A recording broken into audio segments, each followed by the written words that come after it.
There I am. What's going on? I like the microphone, man. Thank you. Thank you. It's It's very it's the high newest quality. edition. It's very cool until it ends up in my bedroom. Which is where I think this home office is about to go as the slow descent into madness occurs and I get all the baby furniture I need for this nursery. So it's uh, yeah, it's when do you guys do? we're due the 25th of July. So we still have a little bit of time. Okay. But when I think I gotta paint this thing or whatever, it's like, yeah, it's a lot. It's a lot to take in. A lot Yeah. to take in. So let's see here. I'm gonna figure that out another time. I was just trying to figure out how we're gonna stream live to YouTube, which is a new thing. And then I'm still trying to figure out how we linked in live, which is another thing. So yeah, it's been a journey. I'm becoming like a video jockey or Look at vlogger. I that. don't know. It's it's a process to say the least. Yeah. So how are you doing? I'm doing good. Yeah. Hold on one second. I'm just trying to. Yeah, do your thing. I'm still waiting on Pat. Everybody should be hopping on in a few, and then we'll get this thing kicked off. Okay. Speaking of the devil. Oh, hey, friends. Because he wasn't expecting us. Uh, Rich, how you doing, bud? I'm good, man. How you doing? I'm all right.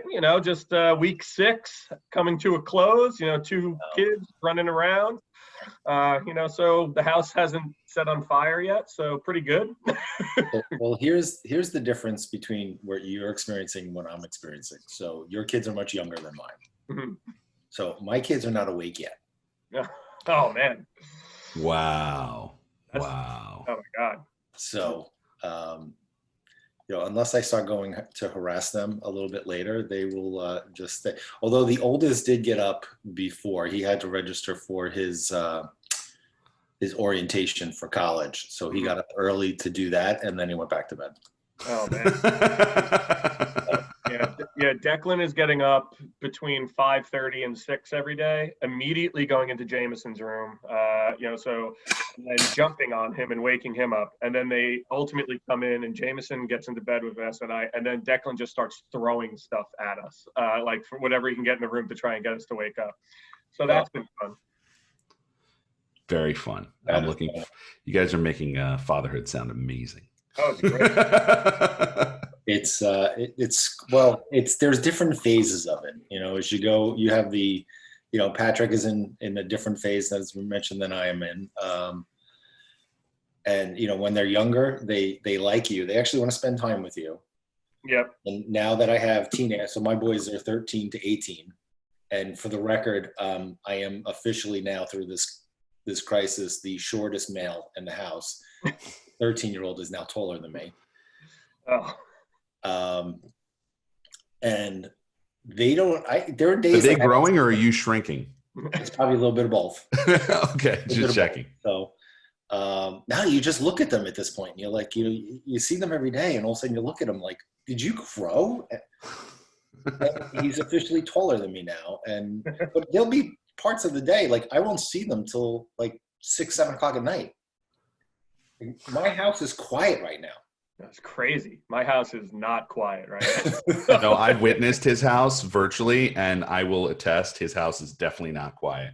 It is not quiet. A lot of yelling, a lot of throwing, a lot of banging.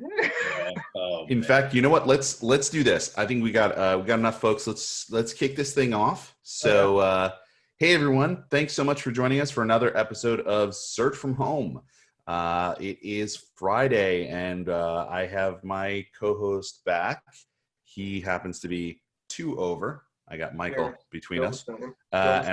Always the same for Pat. So maybe this is getting to be a 2 running long joke. But we are joined by the marvelous, the magical Mr.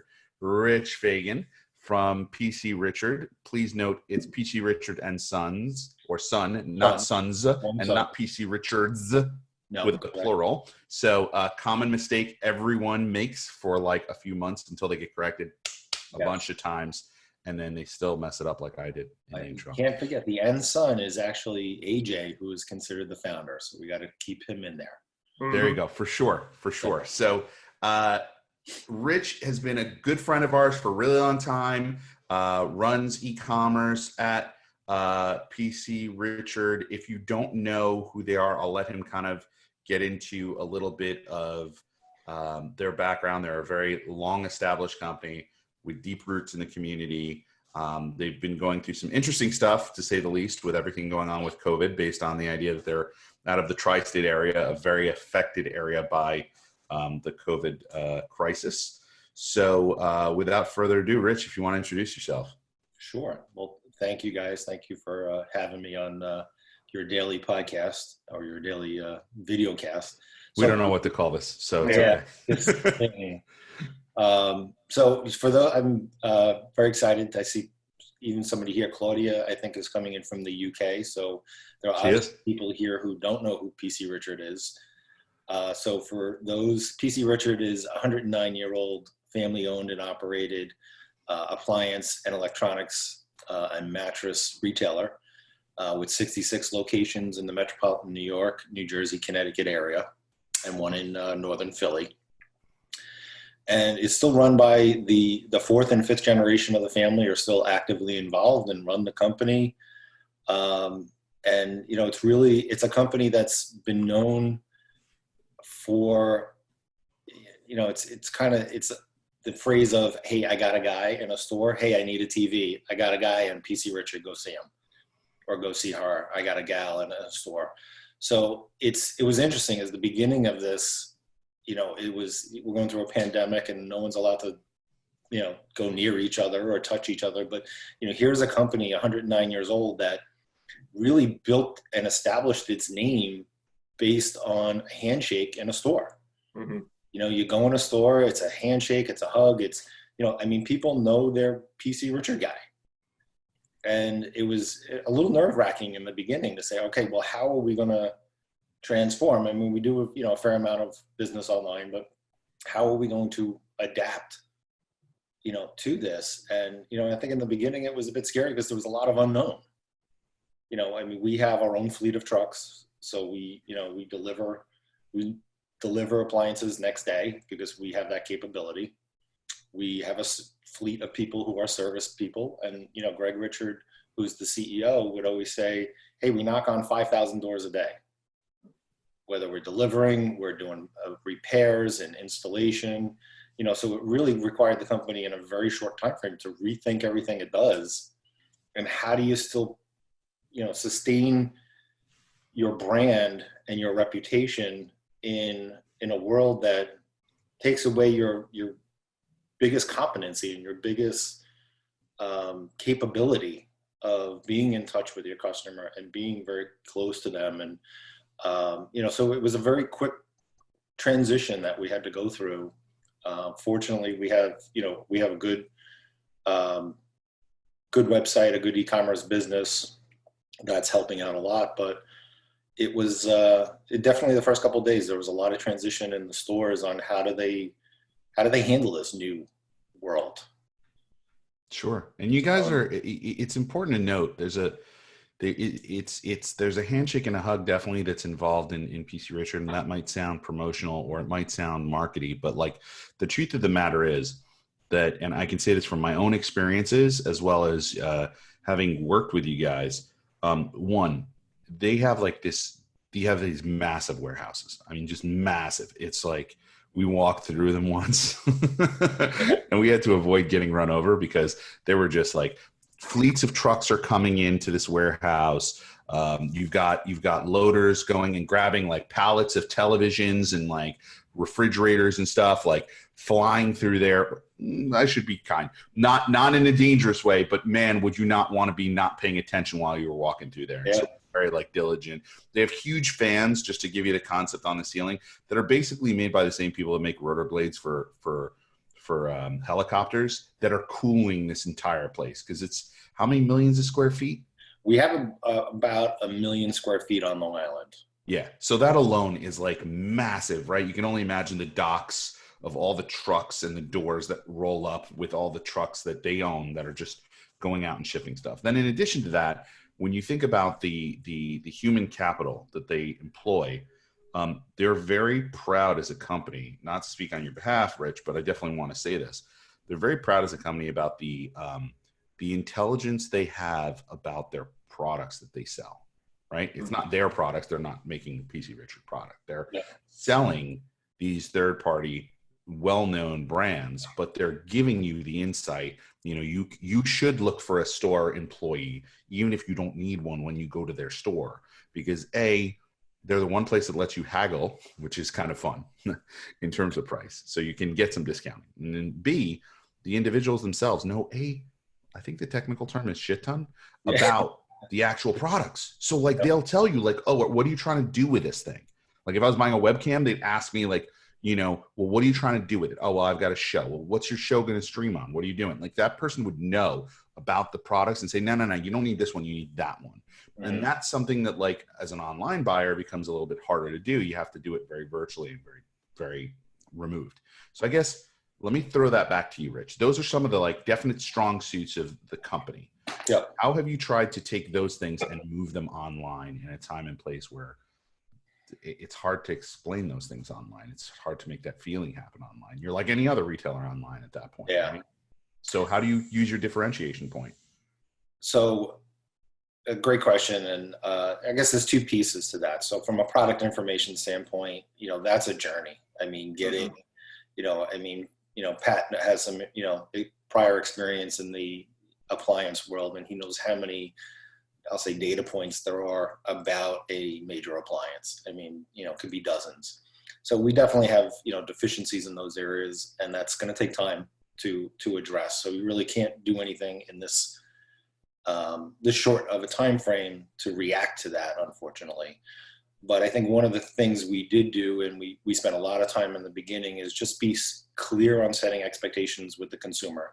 These are not normal products. These are not things that you just put into a UPS truck and they get delivered and left on someone's front porch.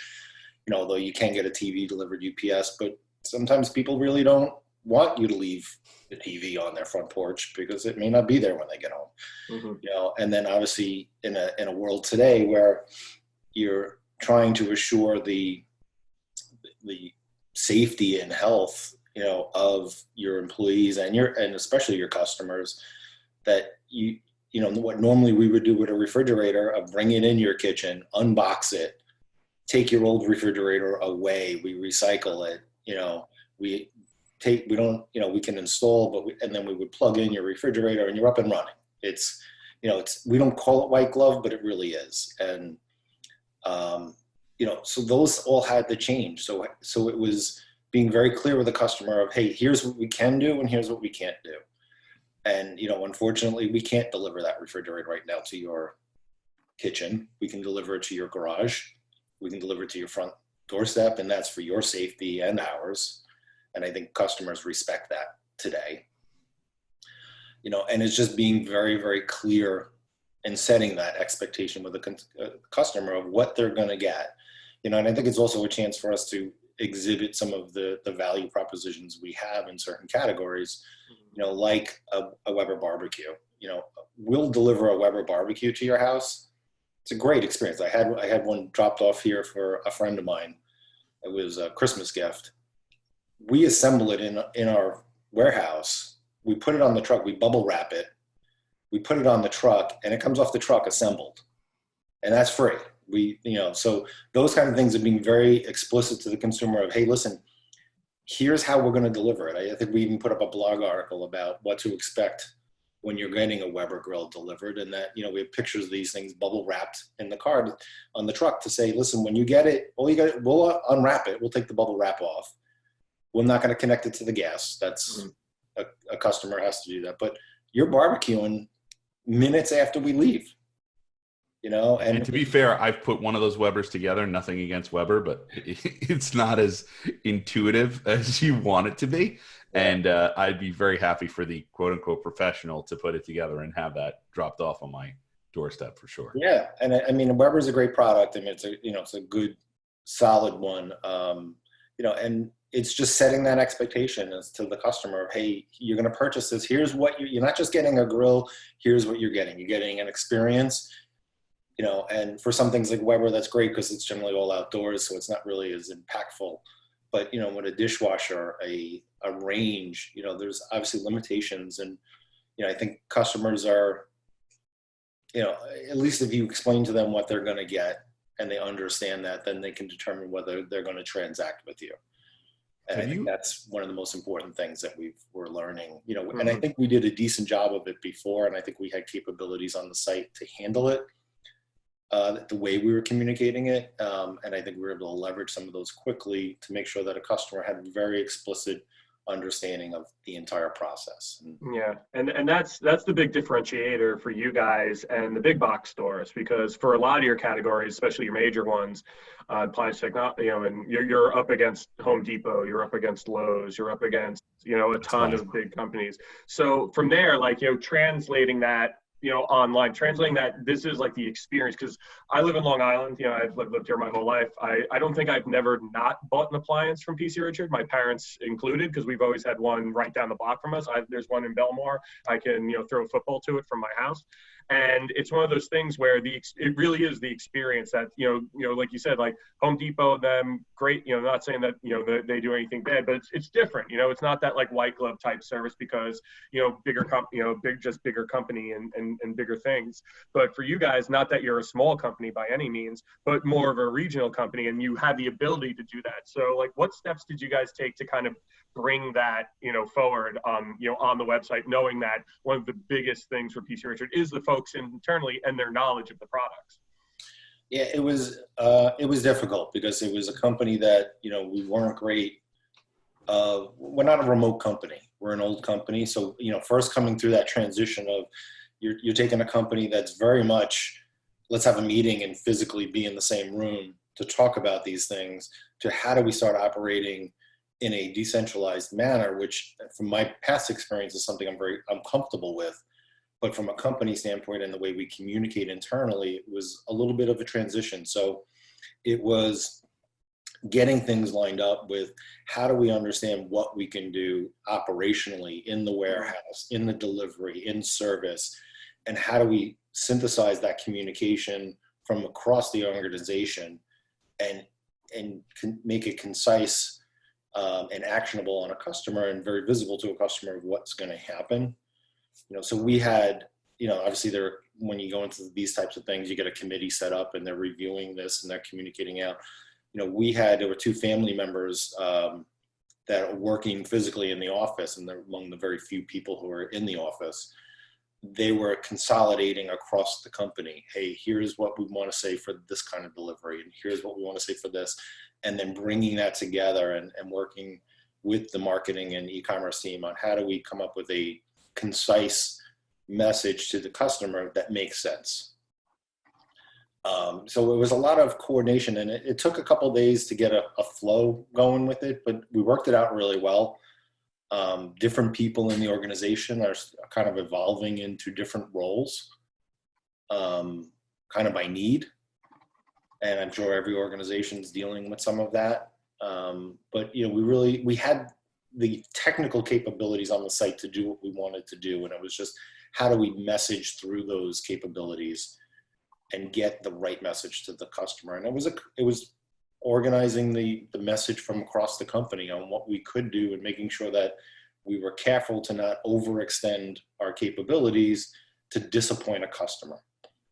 Greg Richard would rather go on the stance of, I'd rather not sell something if I'm going to disappoint more people. Let's go into it cautiously. We're building a long-term relationship with a customer.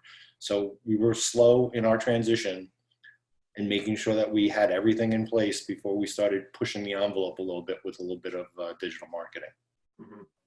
Have you guys, and I generally don't know the answer to this, have you guys thought about video a little bit differently since this has all gone down?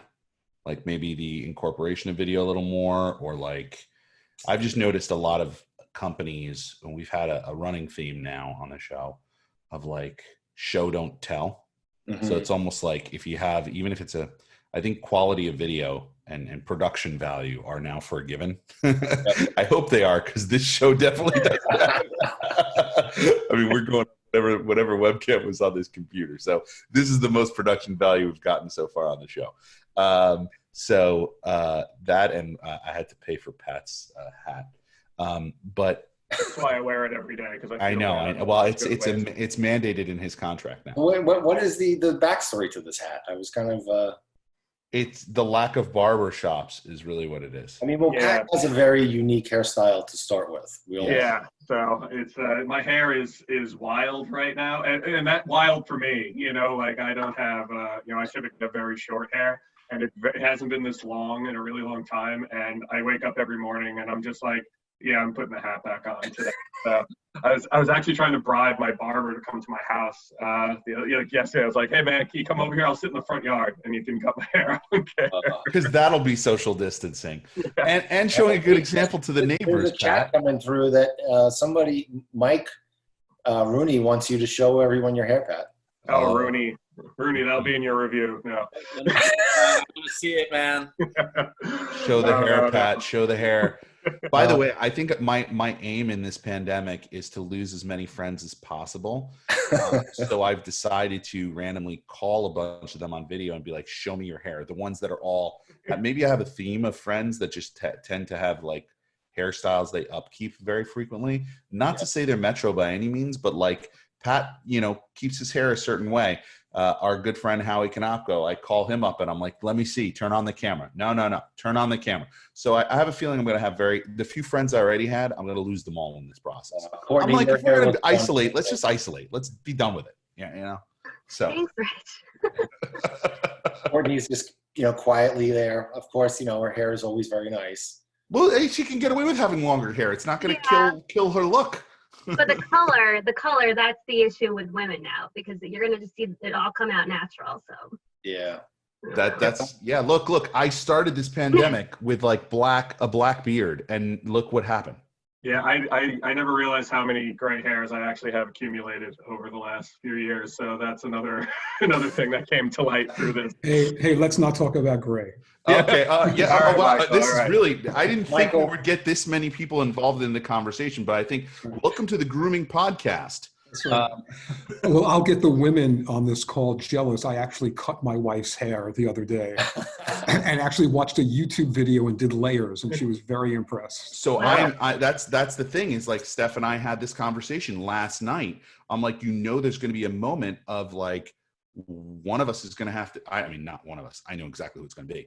She has to cut my hair at some point, or I'm going full man bun, which is, I guess, what I'm going to go for. I don't know. But like, until then, this hat is coming on, and I think I'm going to go like Ali G style, which is why I wore my Ali G shirt today. Because, if you put your hair in a bun, Stefan, that'll make this all worth it. Well, that will regain the friends that I lose through asking to see their haircuts. You see, hair brings people together and it separates them. Well, listen, Michael, just so you know, it's not gray. We like to refer to it as mature blonde. Oh, nice. Right, I've had a mature blonde beard for quite some time now. So getting back to the idea of video, because video quality and that's originally where this whole this whole thing started to descent into madness kind of came from. But like, are you guys thinking about that? Because I've been thinking a lot about you guys and saying like, your salespeople should be making videos for like all the damn products. Like I want to hear, I don't want to read the product spec. I still want to hear the guy I know from PC Richard, whether it's the other Pat, who's like the genius at every product you guys have, or like, I want one of those people to give me the, not to say you guys have to turn into CNET by any means, but like the expert's view of what's up with the product. Like I would love to see that sort of like approach.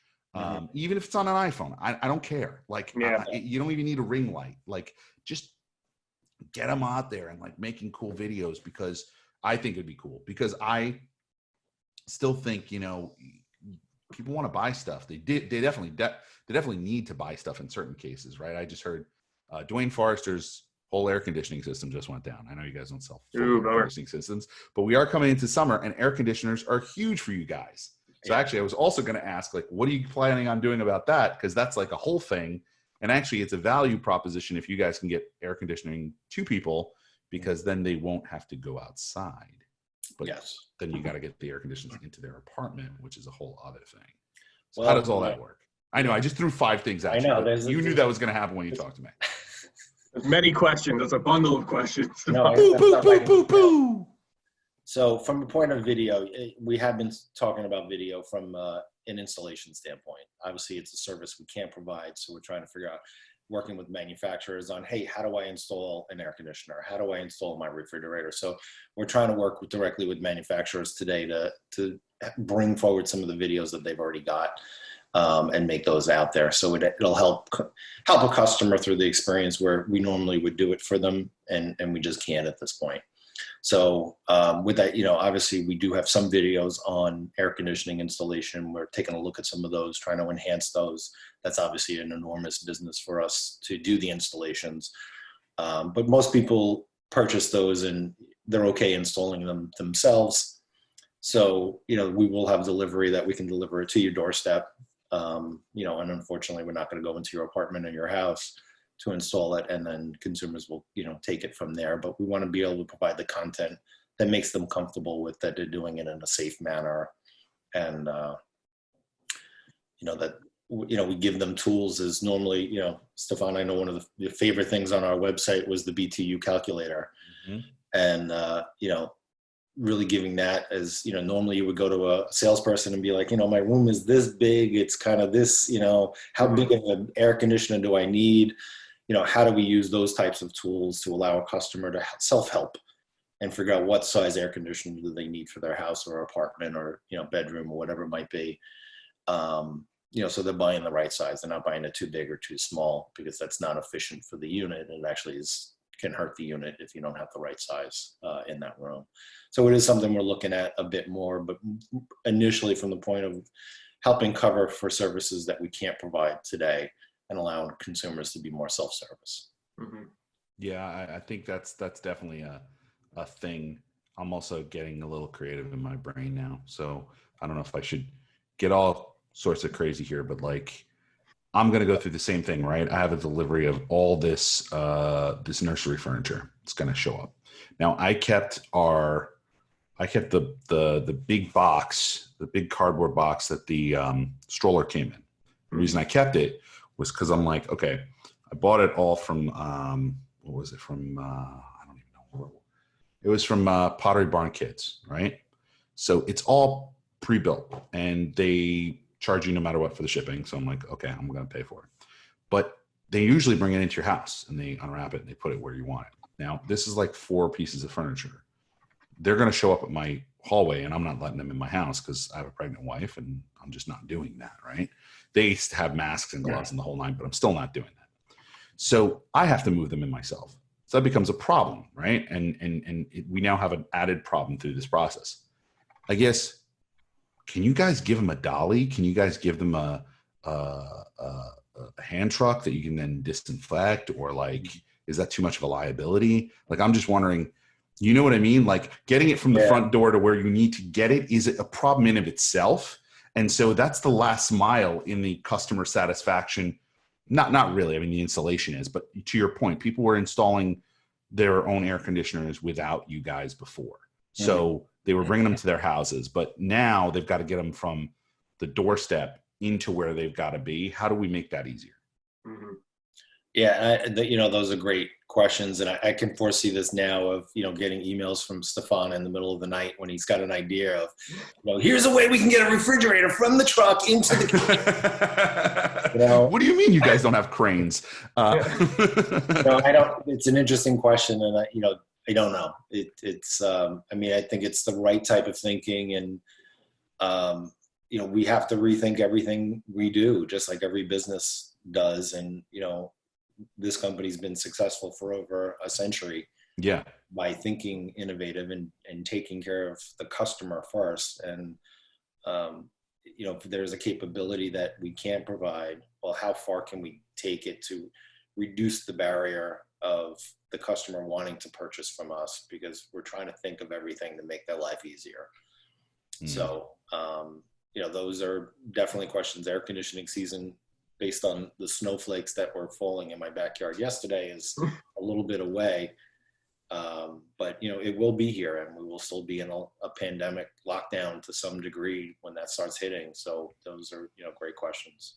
Cool. Yeah, I also think like it'd be interesting to hear, were there things that you guys were surprised there were runs on? Like, I know you guys came up in the news, for example, when it was, I know the Hamptons area, oh my God, like the freezers went crazy, right? Everybody was buying freezers and taking freezers to keep more food and stuff like that. But are there products that are kind of flying off the shelf for you guys in general? Like, what's your version of toilet paper? Freezers. Okay, freezers. So you can't keep freezers in stock in general everywhere, or was that just because people were going to the Hamptons and they had all the kind of disposable income to be like, give me 6 freezers? You know, it's an industry issue now. Freezers are a very low inventory commodity right now from the manufacturers, and our buyer is doing a great job of finding what she can in the market. We're trying to set those up, get them out online with the right content very quickly, because they're new models in a lot of cases that we hadn't carried. But freezers are the big thing in the industry. I mean, you've seen it in the press, and people are trying to use hoard as much food as they possibly can. And I mean, before while we're still in the office, I mean, just the immediacy of it was people were willing to come to you to get the freezer. So we have a warehouse, the office is connected to the warehouse. So if I go out the side door, it's the customer pickup area. It was all day long for days, 12 deep of people waiting to pick up a refrigerator or a freezer. When this was just starting and before the governor locked down things to a greater degree. So the demand was there very early on. And, in some cases, people don't want you to deliver it. People want to come to you and get it. You do see some interesting ones out there of people trying to put this refrigerator, in a Hyundai, but they do. It's not safe.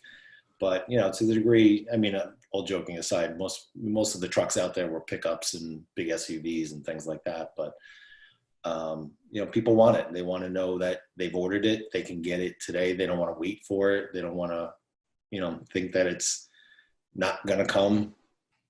So there's been a lot of pickup. So, I mean, freezers has probably been the big category. Yeah. Was there another category that surprised you? Like, have people been doing the TV thing? Is there like I know there's less disposable income in many cases. So people are thinking, what's a necessity?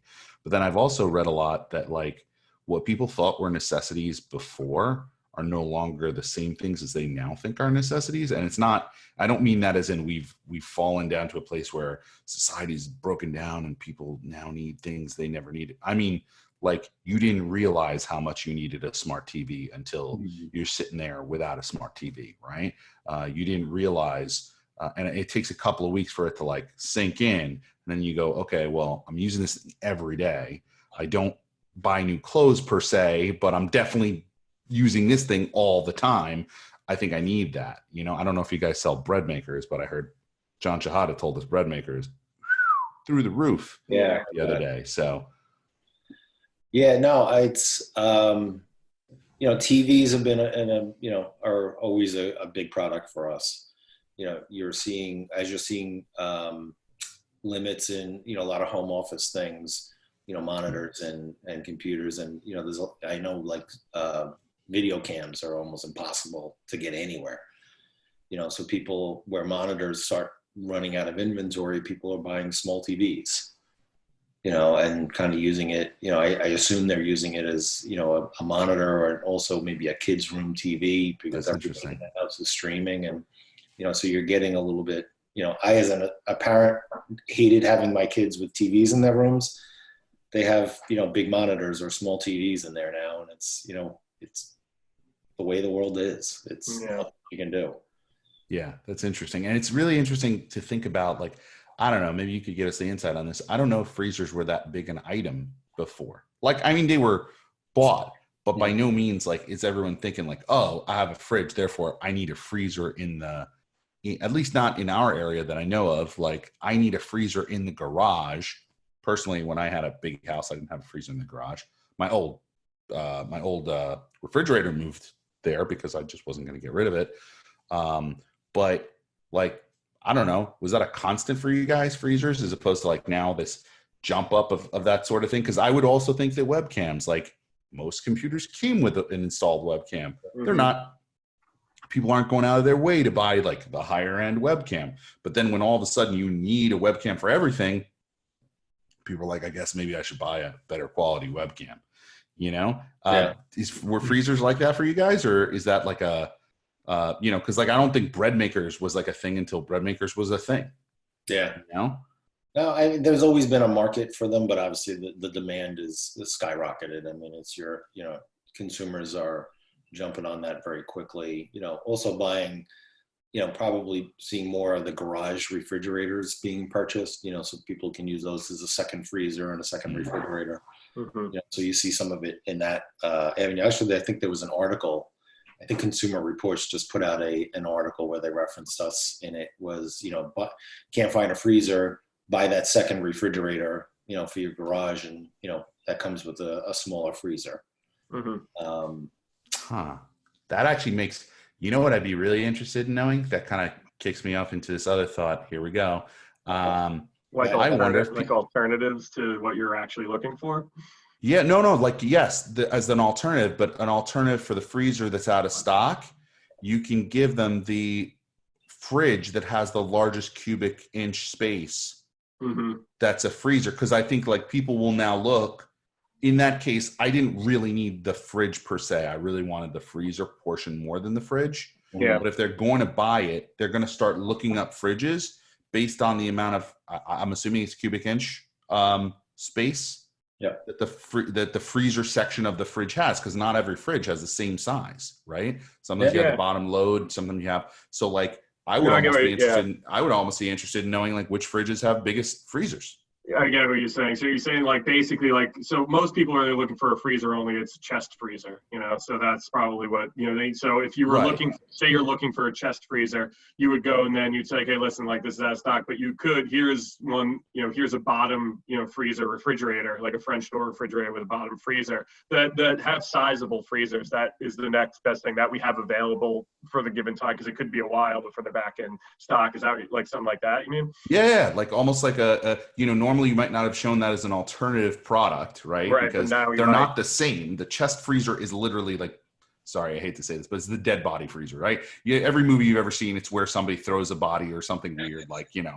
So it's the big freezer, right? But aside from that, there's still, I would have no idea which refrigerator, if I had to find an alternative, has the biggest cubic space for the freezer section of it. And while that may have been something people considered in their purchase in general before, now it might be the main reason they're purchasing an additional fridge, because they can't get their hands on a chest freezer. Yeah, that's fair. You know? Yeah. So that might be an interesting take too, just to throwing one out there. But yeah, and we're probably paying a lot more attention to on-site search as well. Obviously the dynamics of what people are searching and keywords they're using, you know, in Google as well as on different e-commerce sites are changing, you know, and based on what their needs are. So, you know, we definitely are focusing a little bit more on that, because you're seeing, you know, chest freezer as an example was probably one of the, you know, low use search terms, right, you know, forever. And all of a sudden it's, you know, one of our top terms, you know, so it's looking at, you know, those types of things that, and with a little bit of a different eye. But I think, you know, those are great ideas of just, you know, how do you exhibit other complementing products you have out there when you don't have that freezer? Hey, how can I give you a refrigerator with a really big freezer? Yeah. How do you deal with inventory management? Like that's got to be an issue for you guys too, not just you guys, but everybody, right? So being that we have someone e-commerce here with us, like how do you deal with inventory management? How do you make sure that like what you're committing to selling is actually still there when you have so many people hitting the site so frequently trying to buy the same stuff? You know, in some cases you put reserves in. We do put reserves in by category, especially with in-store pickups. You know, if a physical store has got 10 of something, we only may tell the website it's got 7. You know, and then when you get down to that smaller point, then hey, you can be a little bit more granular with it, because everybody knows a physical brick and mortar store does not what the inventory says is not what it is. It may be a returned item, it may be an open box, it may be a display, so you've got to, and that's just from experience in these categories of what are they, what makes sense. It's, with TVs, I know, I may have more TVs in a store. I can go the threshold, I'm not going to have a lot of open box and things of that nature. I can get a little bit more aggressive with those, but we try not to overcommit on those and take a cautious stance. That I'd rather have a higher success of being able to fulfill based on what a customer wants, based on our inventory that we have. But listen, we're not perfect. It's a dynamic and fast-moving business right now. So we definitely do make mistakes every now and then. Which is normal, I think, for anyone in this business. I mean, yeah. Especially when you're dealing with the volume you guys are dealing with too. I mean, that's got to be so. On an overall, I mean, are you guys maintaining enough stuff and keeping that flow going? I mean, I know you said regarding the freezers, that's one thing, right, with the buyer, but what's the process? I guess the feedback has to be much faster than usual, right? You guys have to be much more in tune with the buyers. I'm sure the buyers were having conversations with you before, but now, have you had to change your process to make sure the feedback is even faster?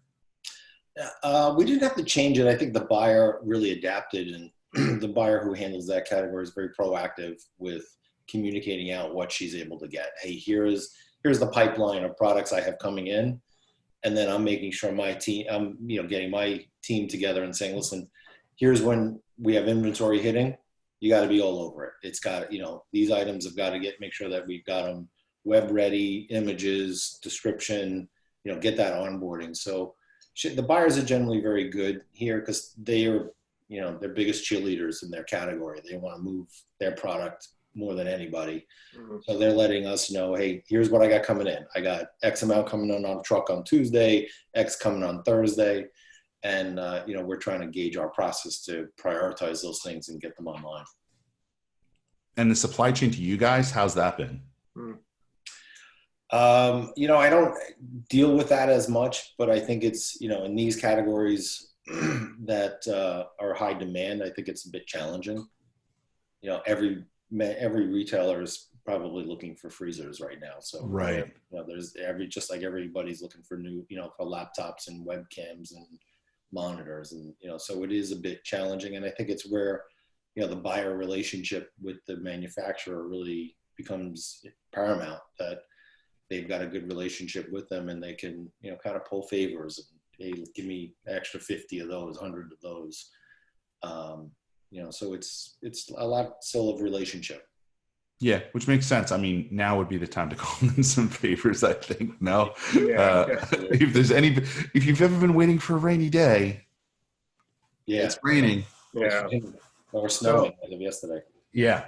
And I mean, so kind of taking it, and talking, because I want to talk a little bit about this, taking it internally at PC Rico in the corporate office, let's say, right? A question that I've been interested in asking a lot of folks is, leading through stuff like that, leading a team through this where, uncertainty and all that. How are you dealing with your team with all of this? And, how is that going? How do you feel that, the working from home thing, you guys have physical locations, which obviously are impacted. How are you keeping your team motivated and keeping them, just kind of positive and forward moving through all of this? A great question. It's, I thought about that the other day, and you do get a mix of people who are, this working remotely for some people is easy, and for others it's not. And, it's really looking at the team and getting everyone comfortable and looking at their core competencies and really shifting responsibilities around to help give somebody a role in this new world. Obviously, we're all doing things that we, beyond our normal day, but how do you take somebody who may not be as comfortable working in this remote world and get them responsibilities that they can be comfortable and can be productive and can feel like they can be contributing continually in this process? So there has been some shifting of responsibilities among the team, because some people are just it's a little bit more difficult for them to operate this way. From simple things from a communication standpoint, each of my direct reports, I have a Google Doc that I'm putting notes on, they're putting notes on, and then we're meeting to go through those priorities. Because in the beginning of this, the changes and requests were coming fast and furious. So trying to come up with a single way to manage each of the cues and the prioritization of what's getting executed was a bit of a challenge. So I worked, with each of them to say, all right, here's your to-do list. Let's meet and prioritize these, keep updates in here, keep us focused, what's done, what's in queue, what issues you're having. So it was a little bit of a different way of doing things. I mean, we use the traditional tools like Slack and Zoom and things like that. I do have probably more frequent team meetings of just getting everybody together, do a quick Zoom and saying, listen, here's what's going on. Here's the challenges we have. Here are some of the issues. Get everyone's feedback on what issues they're seeing. And then, the most important part is, Friday at 4:00 is we have our official happy hour. So that's the most important one. Yeah, no, I feel it. And I'm right there with you. We said we're very similar. I do most of my team meetings at the end of the day, just to check in, see how everyone's doing. And a lot of it's interesting because a lot of people out here, it's more of a, hey, what did you work on today? Hey, what is this? Like that. And a lot of the meetings have really turned into just hanging out for an hour or so and just saying, hey, how's it going? What's going on? Just kind of, joking around, because you don't want to be all business all the time, right? Like you want to give, because that the office aspect of just hanging out after work or, go and grab a drink after work is gone right now, but you can still do it. So I've seen a lot of companies us included, doing it towards the end of the day, trying to get people together in a social environment as well as like, hey, how's everything going? But also like, hey, let's just hang out. How's everyone doing? It's nice to see people. It's, not everyone's comfortable turning that video on, but it's nice to see the team and reach out to them and just be, everyone's a person and they have a need to interact with other people. And, they're, being that nobody in my house is awake right now at this hour, because they were probably, up till 2 or 3 o'clock in the morning doing, shooting aliens on the video games or whatever. It's nice to interact with people. And, even just a quick happy hour of everyone, just grabs a glass of wine and beer or whatever, and we just bullshit for an hour, and it, keeps everybody motivated a little bit. And that's, that's the challenge of it, because, a lot of people who are on this type of, Zoom meeting and this type of forum are comfortable working remote. We're used to the tools of using Slack and using Zoom and Google Docs and things like that. And you're going to have a lot of team members, probably not as much in Conductor because you guys are, very progressive type web company and very digital. But, I have people on my team that I know they're not great at using technology and not comfortable with it. And it's, how do you find things for them that they may not have done in the past that they're doing now, and, keeping them productive and keeping them feeling like they're contributing and that they're doing their part, even though it may be a little different than what they did in the past. Yeah, I mean, keeping culture through stuff like this, through times like this, is difficult, especially because, and I've said this on the program before. I like the office environment. I like bouncing around, talking to people. I have a lot of energy. I'm very bright and sunny. So being in my house, I'm doing that to my kids and my wife. I think Vanessa is getting really annoyed at it because I'm just like constantly peppering her with questions. It's like a lot of pat for her right now, But I do I go to a lot of them. I try to bounce into a bunch of different team meetings, not even mine, not even teams of my own. So that I just to see people and say what's up, just grabbing a one-on-one with so, hey, you got 30 minutes to talk. Like I did a couple of those this morning just to check in, see how people are doing. And, it's interesting trying to find that balance because like you said, for us, we're very blessed at Conductor that we are, we're a SaaS company. We have people working remote permanently. And it's, I work from home once a week. It's not, it was a transition, but I at least had the setup to do it, like it wasn't like, oh God, what I'm going to do. the first couple of weeks of all this, I think the majority of people were just trying to figure out, like, where am I putting my computer? You know, you got people who are working from their dining room tables because they live in small, Stefan's working in a nursery right now. Because no. I was working in all fairness, and just to give context, my wife had been in Montreal, and unfortunately, she, being pregnant, had a kidney stone, so she couldn't get back soon enough. And so things are progressively getting worse. And she came back like 2 days before we shut down the border to Canada. So that was pretty freaky, right? Because she was with her family. And when she came home, that Friday, I developed a sore throat. And at that point, everyone's saying, oh, sore throat, you got COVID. Like, oh, sore throat. And it's like, we all forgot about allergies. We all forgot about all the other shit that normally happens. It was like, oh my God. And all reasoning went out the window, right? So immediately I'm like, okay, I got to quarantine myself. So I start living on my couch in my living room, and she comes back. The only time I go out, again, this is the biggest outing I'd had, was to go to JFK to pick her up, because she brought home an entire other suitcase, which I had convinced her should be probably filled with Purell and other such things that you could get your hands on in Montreal, but could not get anywhere near in New York. So she finally brings this stuff back, and I'm literally sleeping on a couch for a week because I just don't want her to catch whatever I have, if I have this thing, which turns out I didn't, that I know of at least. And she never got sick, so that's a good thing. I'm on this couch, and I'm working from the couch, sleeping on the couch, staying and eating, like, at the coffee table on the couch. And not to make this the Stefan show in terms of that, but like that, I'm not the only one, I guarantee you, that went through that experience of a week of like, I don't know what the hell I'm doing. Like, how am I supposed to work? I don't even have a table I can put my laptop on. By the way, I'm using this stupid little pad. I don't even have a mouse right now, let alone the guy who's used to 4 screens is now reduced to one small one. It's like, forget it. Like, you're a shell of a person. So the moment I actually got a desk delivered, I got screens sent to me by Seth from the office. I got a mouse, even though it's my old janky one that I was able to find. Thank you, Logitech.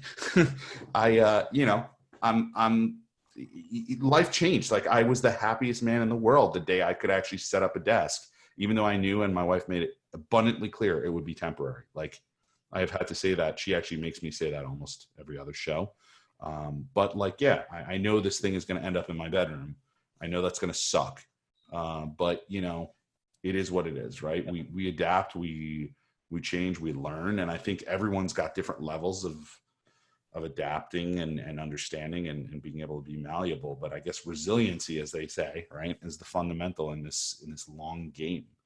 What do you think surprised you about you, Rich? Like, personally, have you like grown in this process? I think I have. It's, in the beginning, I would honestly just roll out of bed and come down here and work, I'm in my, pajamas, sweatpants, whatever it is. And then it took a week or two before I just, I said, I got to get in a routine. I got to get up. I got to shower. I got to shave. I got to, you just got to do basic things every day. I got to go out for a walk and take the dog for a walk and exercise. And, so I think we're all probably working more than we would if we were in the office. I feel like I'm putting in a lot more hours, but, I think it's forcing yourself into a routine is very important. I go to bed at the same time I normally do. It's, I'm old, so I got to get I got to get more sleep. But, that was the biggest thing. It was just kind of changing to it and, making sure that you kept some kind of normal routine together. Yeah. So. Yeah, I'm still trying to figure out my quote unquote normal, but it's I'm slowly additive. Like, I'm adding certain things back to my life as much as I can. Yeah. A New York City apartment limits your capability, though my neighbors upstairs have made it clear that they're going to use whatever workout equipment they have. If it's not workout equipment, then they decide to open an indoor quarantine bowling alley with techno music. So yeah. I mean, like normal, like definitely a new normal. Of course, I miss my old normal. We're heading into the summertime. I'm worried I'm not going to be able to play golf at all this summer, which of course is a big part of Long Island. Yeah. And actually just noticed on the line, speaking of golf, I think Mr. Derek Whitney is on the call, and was just reminiscing a little bit when I saw his name about our golf outing. Rich, remember that? That was an outing. It was there. He is. Oh, there he is. What's up? You had to bring that up, huh? I had to. Oh yeah. Thanks. No, Was it an awful experience? That's cool. That was a fun day. We had a very good day. It was. I heard about that. Yeah, Derek came out. I mean, it was a haul for Derek. He just had, they just had the baby. He comes out to Bethpage. We're gonna play. I forget which one we played. We played like the blue course or something. I think we played the blue course. Yeah. And there he is. He's got his bag of cigars. He's got beer. He's like, you would think we were gonna play 36 holes. I had to be prepared, man. He's like, I'm away from the baby. I'm out of the house. I'm going to go all out. It was daddy's day out, huh? It was. And it was a terrible day. Like, it was, at one point, I hit the ball like 3 times. I think it went like 20 yards and 3 shots. It was so embarrassing. It was the worst. But the problem with Derek is he's too strong for the sport. Like, he's trying to use every muscle in his body. And he's a good shaped guy. And it's just like, he's like trying to kill it. I'm like, dude, just drink a beer and relax. Hashtag bruiser golf. I got to crush it, dude. I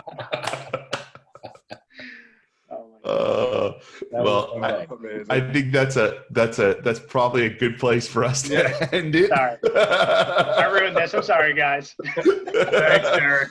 Damn it, Derek. Oh, man, he ruins another one. Now, honestly, thank you so much, Rich. It was great chatting. Thanks for the insights. Really appreciate your taking the time. To everyone else, thank you guys so much for being on. We really appreciate it. Supporting this small little grassrootsy little vlog podcast, whatever you want to call it, indulgency of having great conversations with great marketers. So we are lining up next week's content right now. I won't give the specific names of everybody coming on board, but we've got the topics we're covering are Amazon search, which should be really interesting. Not a topic most SEOs really get into, but it also deals with optimization, so that'll be interesting. ADA compliance, we're going to be going through that on Tuesday. And then Wednesday, I'm toying around with an idea. I have a good friend of ours who may be coming in to give failure stories of SEO. So his experiences through major organizations who will be left unnamed, I believe, where he's worked previously, and kind of giving the insights as to all the insanity and nonsense he's seen happen at those organizations. Again, the names of the innocent will be kept quiet. So we're going to figure out what the rest of that week looks like, if we're going to go that whole week or if we're just doing a 3-day, because we're thinking about shifting the model up potentially. Give us feedback. Let us know. The LinkedIn group is where you should be doing that right now. Go to Search From Home on LinkedIn. Join the group if you haven't joined it yet. Get into the conversation. There's some interesting combos going on over there. We really appreciate you all joining us. As always, stay home, stay safe, stay connected, and stay with us. We'll see you next episode. Thanks so much. Have a great weekend, guys. Thank you. Later, everyone. Thanks, Rich. Bye. You rock.